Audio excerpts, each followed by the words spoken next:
بسم الله الرحمن الرحيم.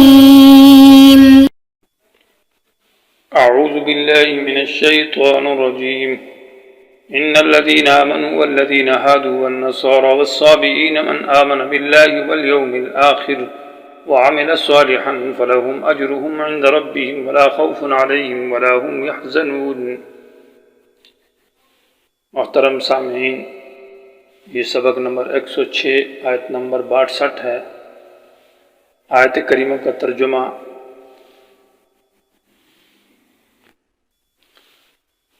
بے شک وہ لوگ جو ایمان لائے اور جنہوں نے یہودیت اختیار کی اور جو عیسائی نصارہ تھے، اور وہ صابئین، جو صابئین مانا ایک دین سے دوسرے دین میں، من آمن منہم باللہ، جو بھی ان میں سے ایمان لائے گا اللہ پر اور آخرت کے دن پر اور عمل کرے گا سنت کے موافق، تو ان کے لیے ان کے اعمال کا بدلہ ہوگا ان کے رب کے ہاں، اور کوئی ڈر نہیں ہے ان کے اوپر آئندہ، اور نہ ہی غمگین ہوں گے، پریشان ہوں گے گزرے ہوئے زمانے پر۔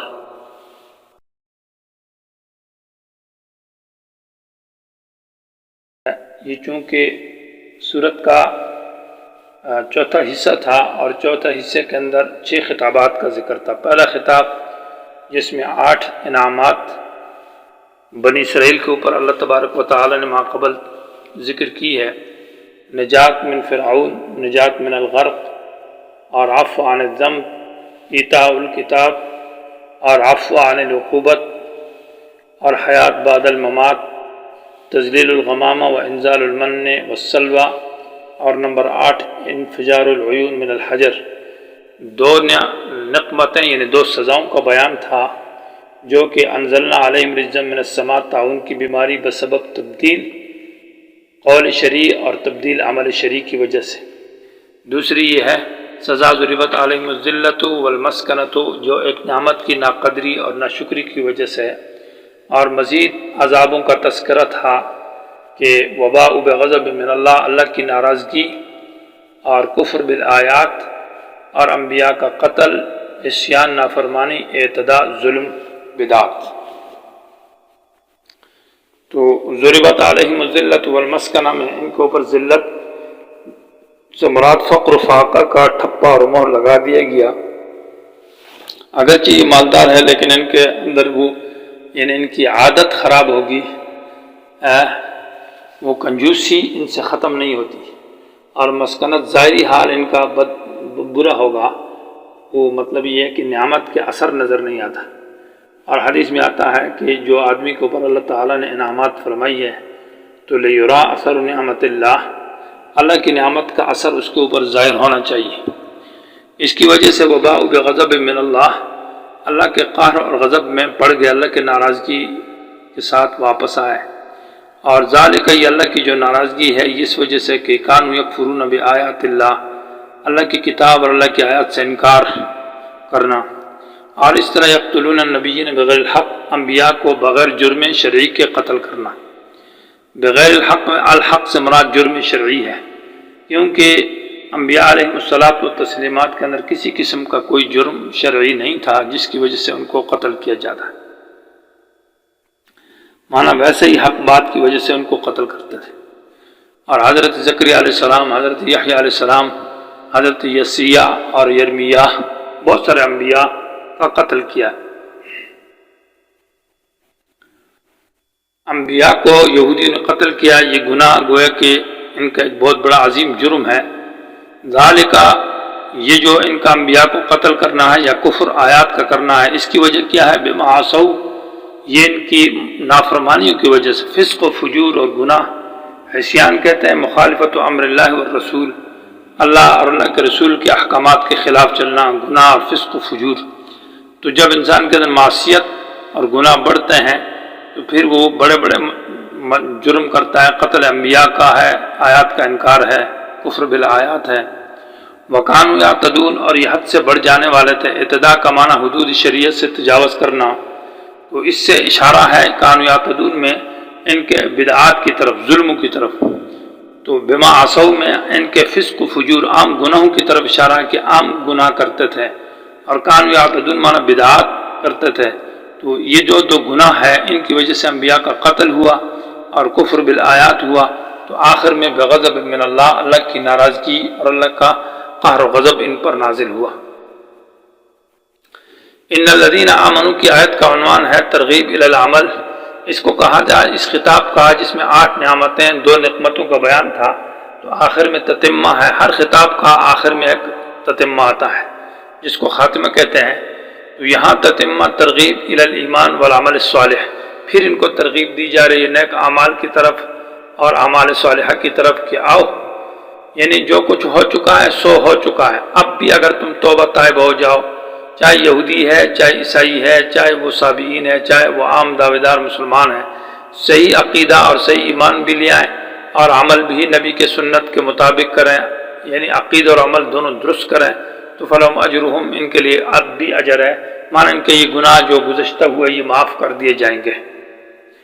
آیت کا عنوان میں تو ترغیب ہے ایمان اور عمل صالح کی طرف، اور ساتھ ساتھ آیت میں رد ہے یہودیوں کے اوپر، عیسائیوں کے اوپر، بلکہ ہر اس سماوی دین کا جو دعویٰ کرتا ہے اور اس دین کے اوپر وہ قائم نہیں ہے، بلکہ یعنی آیت میں رد ہے افتخار بالانساب کے اوپر، اور ان اپنے نسب پر فخر کرتا ہے یا اپنے مذہب پر فخر کرتا ہے، اس کا عقیدہ بھی درست نہیں ہے اور عمل بھی درست نہیں ہے. صرف اس کے پاس جو ہے نا، صرف وہ ہمارے بڑے ہم یہودی ہے تو یہودیت کے اوپر فخر ہے، کوئی عیسائیت کے اوپر فخر ہے، کسی صابئین مختلف آسمانی دین کی جو جماعت دوسری ہے ان کو اپنے اس مذہب پر فخر ہے، یا مسلمان ہے تو برائے نام اسلام کے اوپر فخر ہے، عقیدہ اسلام والا نہیں ہے اور عمل اسلام کے مطابق نہیں ہے. ویسے اپنے آپ کو ظاہر میں مسلمان کہتا ہے اور اس اسلامی دعوے کی وجہ سے اپنے آپ کو جنت کا مستحق سمجھتا ہے.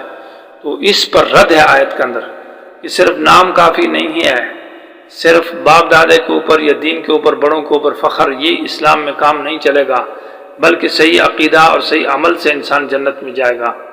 تو ان الذین آمنوا، بے شک وہ لوگ جو ایمان کا دعویٰ کرتے ہیں. آمنوا سے معنی ظاہر میں ایمان لائے لیکن اندر حقیقت میں ایمان نہیں ہے، مراد منافق ہوں گے.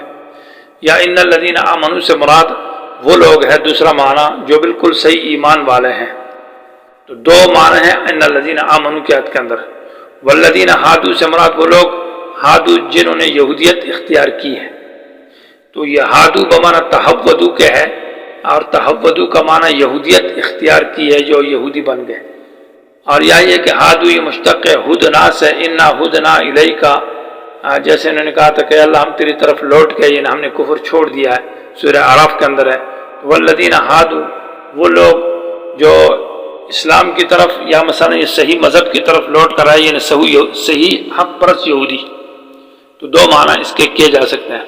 والنصارہ اور وہ لوگ جن کی نسبت نصارہ ناصرہ ایک گاؤں ہے یا نصران گاؤں ہے، اس کی طرف جن لوگوں کی نسبت کی جاتی ہے اس کو نصارہ کہتے ہیں. حضرت عیسیٰ علیہ السلام کی قوم جو عیسائی ہے، اصل ان کا لقب جو ہے وہ نصارہ ہے، عیسائی. یہ تو مشہور قرآن حدیث ثابت نہیں ہے، یہ تو اب کا مشہور ہے. تو اصل یہ نصارہ ہے، منسوب ناصرہ گاؤں کی طرف یا نصران کی طرف. تو جو یہ دعویٰ کرتا ہے والصابئین، سبا کا لفظ معنی ہے میلان، جو دین حق سے مائل ہے، دین باطل کسی دوسرے دین کی طرف. صابئین ان لوگوں کو کہا جاتا ہے جو کواکب یعنی ستاروں کی پوجا کرتے تھے اور آسمانی دین کے بھی قائل تھے. ابن ابی کبشہ جو تھے، نبی علیہ السلام کو ابن ابی کبشہ کہتے ہیں. آپ کے جو والدہ کے اعتبار سے جو خاندان تھا ابو کبشہ جس کو کہا جاتا ہے، تو وہ بھی صابئین میں سے تھے. تو اس وجہ سے کبھی کبھی مشرکین مکہ نبی علیہ السلام کو بھی صابئی کہتے تھے والدہ کی وجہ سے. اصل یہ ہے کہ صابئین وہ لوگ ہیں جو اپنا کتاب زبور کو اپنی کتاب مانتے ہیں اور اپنا پیغمبر یحییٰ علیہ السلام کو پیغمبر مانتے ہیں، اور یہ کواکب کی عبادت کرتے ہیں. کواکب کو بمنزلہ بیت اللہ سمجھتے ہیں، جیسے کہ مسلمان اس کی طرف عبادت کرتے ہیں. تو گویا کہ صابئین اہل کتاب میں سے ابو اسحاق بن راہویہ اور ربیع بن انس، امام ابو حنیفہ رحمہ اللہ اور بہت سارے تابعین سے یہ قول نقل ہے کہ صابئین جو ہے وہ انصار یحییٰ، یعنی اپنے آپ کو یحییٰ علیہ السلام کے دین کی طرف منسوب کرتے ہیں اور زبور کو اپنی کتاب مانتے ہیں. یہ فضائل کے باب میں ہے، کہ چونکہ وہ اپنے آپ کو احکام سے مستثنا ہے اور زبور کے اندر فضائل ہے، تو بس فضائل کے اوپر ہی گزارا کرنا، احکام سے اپنے آپ کو بالا اور برتر سمجھتے تھے۔ تو یہ بھی گویا کہ اہل کتاب میں سے ہے، امام ابو حنیفہ رحمہ اللہ کے قول کے مطابق۔ یہ عراق میں اور شام میں رہتے تھے، اور قرآن کے زمانے میں چونکہ یہ فرقہ کم تھا اس لیے اس پر تردید بھی قرآن نے مختصر کی ہے۔ سابعین اہل کتاب میں سے ہے۔ من آمن باللہ، یعنی مطلب یہ ہے کہ من آمن منہم باللہ، جو بھی ان میں سے ایمان لائے گا اللہ پر، یوم آخرت پر۔ یہ من آمن پر اعتراض ہوتا ہے کہ ان الذین آمنوا میں جو مسلمان مراد ہے، تو من آمن تو بالکل وہی اسم میں اور خبر میں ایک چیز ہے، تو جواب یہ ہے کہ ان الذین آمنوا سے صرف دعوے دار مراد ہے، اور من آمن سے مراد حقیقی ایمان مراد ہے، اور من آمن منہم میں ادھر ہم ضمیر محذوف ہے، من آمن جو بھی ایمان لائے، منہم ان میں سے، یعنی جو دعوے دار مسلمان ہے، جو یہودی ہے، جو عیسائی ہے، اور جو صابئین ہیں، ان میں سے صحیح ایمان شرعی لے آئیں اللہ پر اور یوم آخرت پر، وعمل صالحا، اور اپنا عمل کرے سنت کے موافق، یعنی نبی کی تابعداری کرے، تو فلہم اجرہم، ان کے لیے اجر ہے۔ یا ان الذین آمنوا، تو دعوے دار مسلمان ہو گئے یا یہودی ہو گئے، تو مطلب یہ ہے کہ یہودیت سے کام نہیں چلے گا، نصارہ اپنے آپ کو کہنے سے کام نہیں چلے گا۔ ایک آدمی اپنے آپ کو مسلمان کہتا ہے، اس بات سے وہ کافی نہیں ہوگا، یا وہ اپنے آپ کو کسی دین سماوی کی طرف یا کسی پیغمبر کی طرف نسبت کرتا ہے، تو اسی سے بات سے نجات نہیں آئے گی جب تک اس کا ایمان صحیح ایمان نہیں ہے اللہ پر، یوم آخرت پر، پورا عقیدہ اسلام کا جو ہے وہ مراد، اور عمل صالح آخری نبی کی اتباع نہیں ہے، اس کی شریعت پر جب تک نہیں آئے تو ان کے لیے نجات نہیں ہے۔ یہ صرف فخر سے، نسب سے کام نہیں چلے گا، صحیح عقیدہ اور صحیح عمل ہونا چاہیے۔ فلہم اجرہم، ان کے لیے ان کا اجر ہے۔ اس پر اعتراض یہ ہوتا ہے کہ اجر جس کا ہے تو وہ تو اسی کے لیے نا، ان کا اجر ان کے لیے، تو جب یہ کہہ دیا فلہم اجرہم، ان کا اجر، تو وہ تو ہے لہم، ان کے لیے۔ تو اس پر اس کا جواب یہ ہے کہ فلہم اجر عملہم، ان کے اعمال کا اجر ان کے لیے ہے، عند ربہم، یہ تعظیم کے لیے ہے، مرتبہ کے لیے، کہ یہ اجر بہت بڑا ہے اس لیے کہ رب کی طرف سے ہے۔ ولا خوف علیہم، ان پر کوئی ڈر نہیں ہوگا، آئندہ زمانے میں، مستقبل میں کسی چیز کا خوف نہیں رہے گا۔ ولا هم يحزنون، اور دنیا کی کسی بات پر ان کو غم اور تکلیف بھی نہیں ہوگی۔ تو یہ آخر میں گویا کہ ایمان اور عمل صالح کی طرف ترغیب دی گئی ہے، اور رد ہے افتخار